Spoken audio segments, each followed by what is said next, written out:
All right, so this particular one is one that a friend of mine had asked that I do.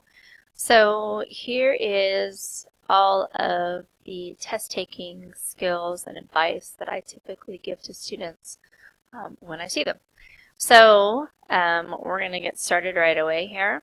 And the first one we're going to look at is this idea. So when you come to a military training school, it is not the first time that you've taken a test that counted for everything, but it's probably close to the first time. The large majority of students that we get, the last time they took a test that counted for everything, in other words, it was a you had to pass it or you couldn't do what you wanted to do kind of thing, was your driving test.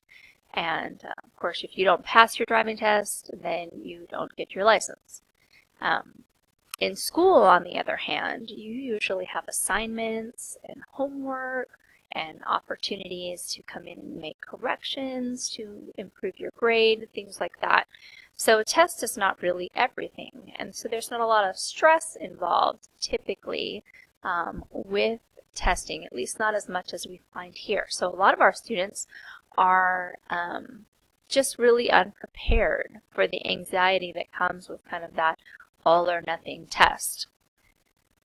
All right, so there you are.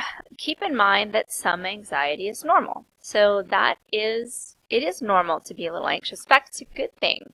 So being a little anxious gets your adrenaline flowing. Your adrenaline flowing makes you a little bit faster, a little bit smarter, a little bit clearer. So everything is easier and those answers are easier to remember. But too much anxiety is where you come into your problems. So let's talk a little bit about some typical things we see. So prepared. Be prepared. Cramming is not efficient. So if you think that you are going to be able to spend all of your time studying at the last minute, number one, you are going to be sleep deprived because you're going to spend a whole lot of time the night before the test studying. And then a sleep-deprived student is not a good student because it is a tired student. So that's number one. Number two, if you spend all your time cramming, the first time you're checking to see if you remember that stuff is on the test. And that is very stressful. So you should be planning in when your test is and then managing your time, making up a study schedule and checking what you know regularly so that you don't have that panicky moment when it comes to your test. Do I actually remember all that stuff that I crammed or not? All right, hungry and rushed heightens anxiety. And so on the day of the test, you don't want to be rushing around trying to remember last minute stuff.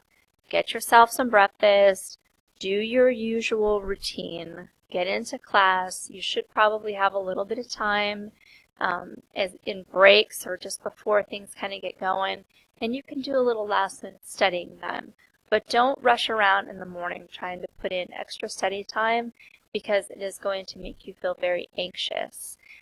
If you think about it, anytime you ever couldn't figure out where you put your keys or you woke up late or something that just threw off your schedule, the whole day was just off. And it's the same when it comes to test taking, and it's really, really stressful to do that on a test taking day. So plan to be prepared for your test taking day. Put your stuff where you want them. Don't be rushing around trying to find things in the morning. All right. Eliminate negative self-talk. This is actually a really important one. So the brain is incredibly powerful.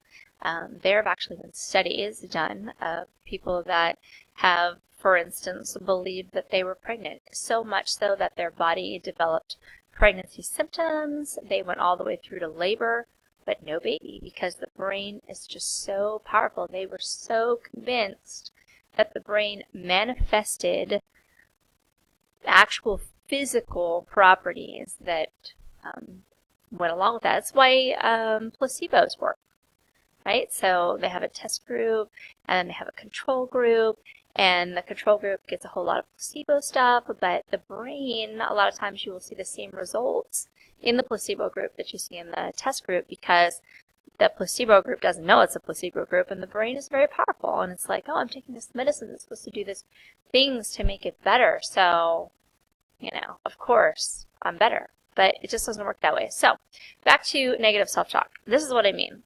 So, if you tell yourself, I'm going to do bad on the test, or I don't know the information, or I'm not a good test taker, or any of those kinds of things, your brain will help you to accomplish your goals.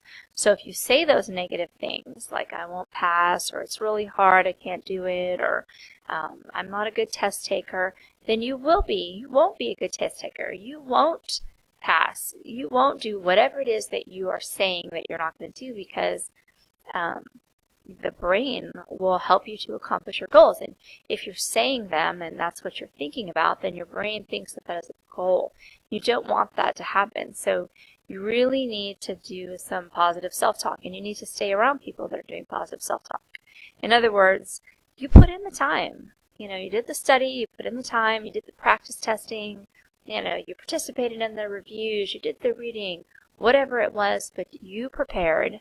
There's no reason why you wouldn't do well on this exam if you prepared. Okay. This is not a race.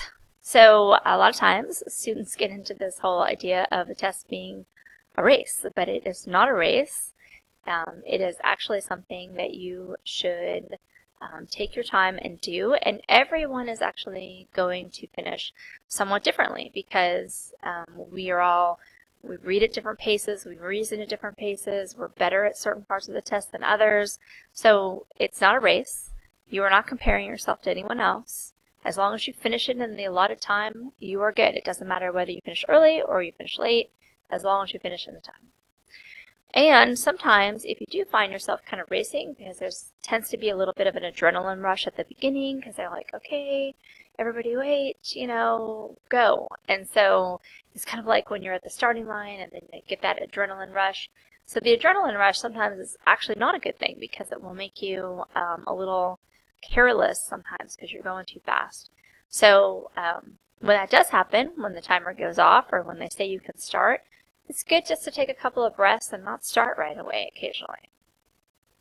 Okay, know your test. What I mean by that is you can reduce your anxiety by knowing when the test is, what time of day it is, how many questions it has, what material is covered on it, where you're going to take it at, how you're going to take it. Are you taking it on paper? Are you taking it on a computer?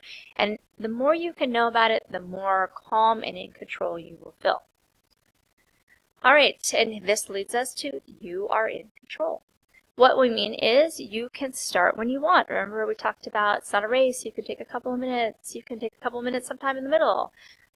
You can start where you want. There's nothing that says you have to start at the beginning or the end or somewhere in the middle. Start wherever you want. Go in whatever order that you want. Maybe you skip around. Maybe you go in linear, one after the other. Maybe you start at the end and go to the front. Whatever, but taking control of the test will help you a lot of times to eliminate anxiety. All right, so this is test taking part 1, and I am going to do test taking part 2 for the next one.